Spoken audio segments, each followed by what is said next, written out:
कादंबरी वस्तुतः है क्या?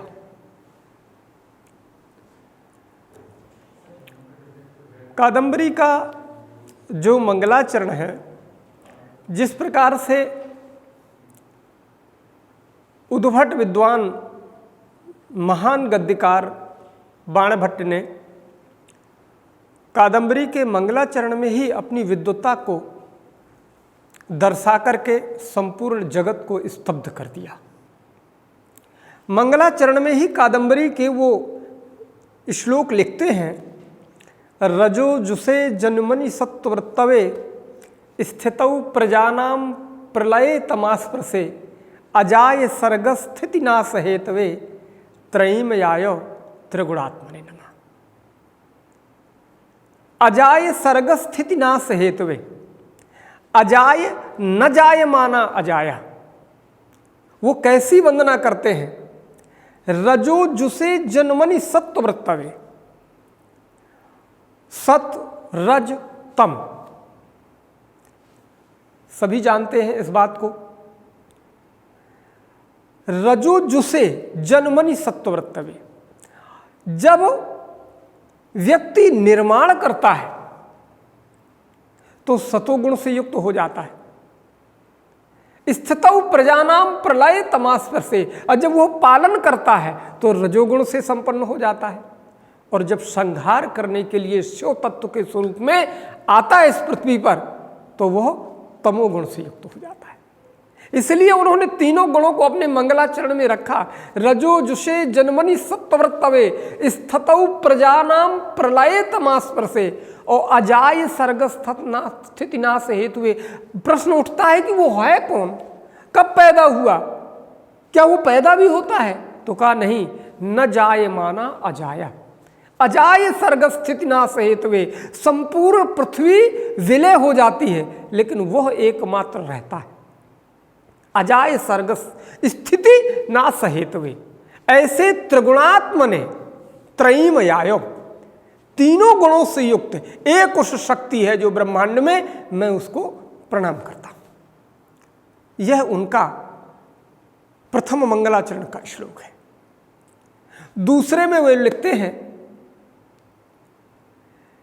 कि जयंतु बाणा सूर्यमौलि लालिता। अब क्रम देखिए उनके मंगलाचरण का। महाकवि बाणभट्ट ने, चूंकि वो एक शब्द कहते थे जिसके अनेक अर्थ हुआ करते थे, इसीलिए आधुनिक युग में बाणभट्ट को शब्द शिल्पी के नाम से भी जाना जाता है। एक ऐसे गद्यकार थे जिन्होंने लिखा कम लेकिन उसके अर्थ अनेक हुए। जैसे वो अपने दूसरे पद में लिखते हैं कि जयंतु बाणा सुरमौलि लालिता दशास्य चूड़ामणि चक्र चुंबना सुरा सुराधि शशिकांत सायनो भवक्षिदस त्र्यंबक पाद पांसवा। जयंतु बाणा, सीधे शंकर को प्रणाम नहीं कर रहे हैं। जयंतु बाणा सुरमौलि लालिता, जैसे बाणासुर के मस्तकों में लगी हुई वह रज। जयंतु बाणा सुरमौलि लालिता दशास्य चूड़ामणि चक्र चुंबना। रावण के 10 सिरों के मस्तक का चुंबन कर रही है जो, वो क्या है भाई? दशास्य चूड़ा मणिचक्र चुंबना। और सुरासुराधीश, सुर और असुर अर्थात देवताओं के भी देवता हैं और राक्षसों के भी वही गुरु देवता हैं।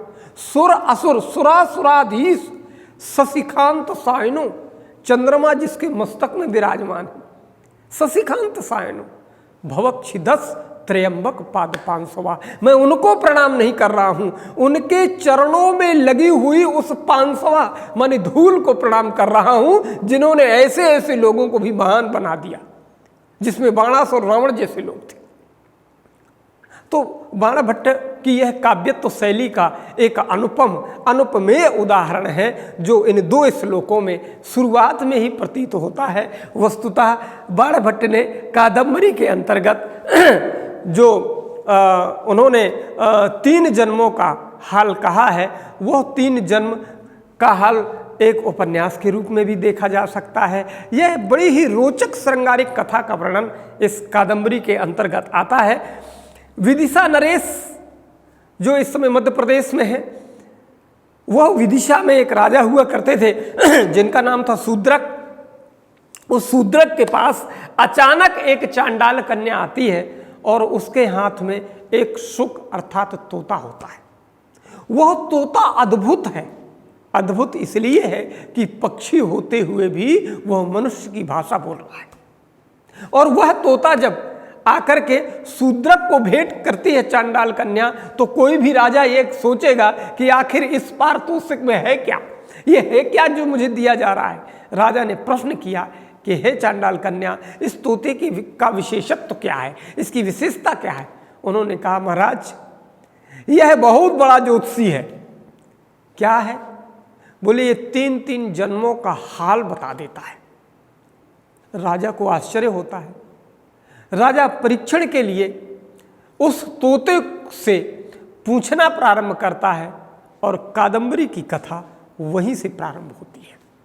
अब जितना कादंबरी में जो कुछ है वो सारा का सारा शुक के मुख से जो बताई हुई कथा है वो कथा है।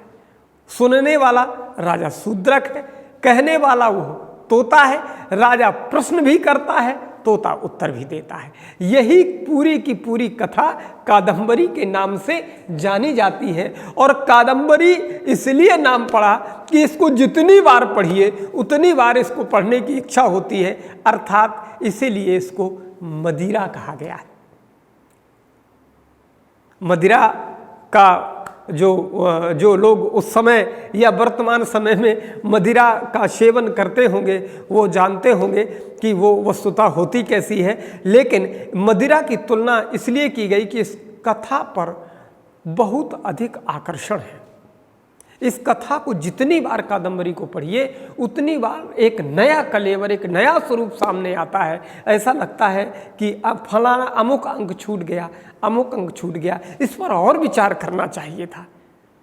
इसलिए बार बार इच्छा हो और उस कथा को पढ़ने के बाद मदमस्त हो जाए अगर मन, तो उसे कादंबरी कहते हैं। इस तरह की कथा जो है कादंबरी नाम की बाणभट्ट ने लिखी। ये जो पुंडरीक और चंद्रापीठ के 3 जन्मों का हाल शुक के द्वारा वर्णित होता है राजा शूद्रक के समक्ष। वो उसके पीछे एक और बड़ी कथा है, उसको मैं थोड़ा सा इंगित करना चाहूँगा। किसी समय में महाश्वेता के जो प्रेमी पुंडरीक है, उन्होंने चंद्रमा को श्राप दे दिया था। वजह क्या है बहुत अधिक प्रमाण नहीं मिलते, किंतु उन्होंने चंद्रमा को श्राप दिया। और चंद्रमा को श्राप दिया तो उस चंद्रमा के श्राप की वजह से चंद्रमा ने भी पलट करके उनको श्राप दिया पुंडरीक को।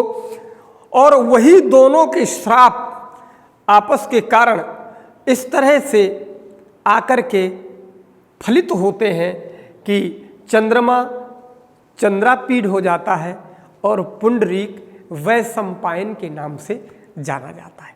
और इनकी कथा वो 3 जन्मों तक चलती रहती है। प्रणयन के लिए परेशान रहते हैं, कभी श्रृंगार में वह कथा परिणत हो जाती है, कभी संयोग श्रृंगार में वो कथा परिणत हो जाती है, कभी वह वियोग जन्य भाव को लेकर के दृश्य सम्मुख उपस्थित होता है।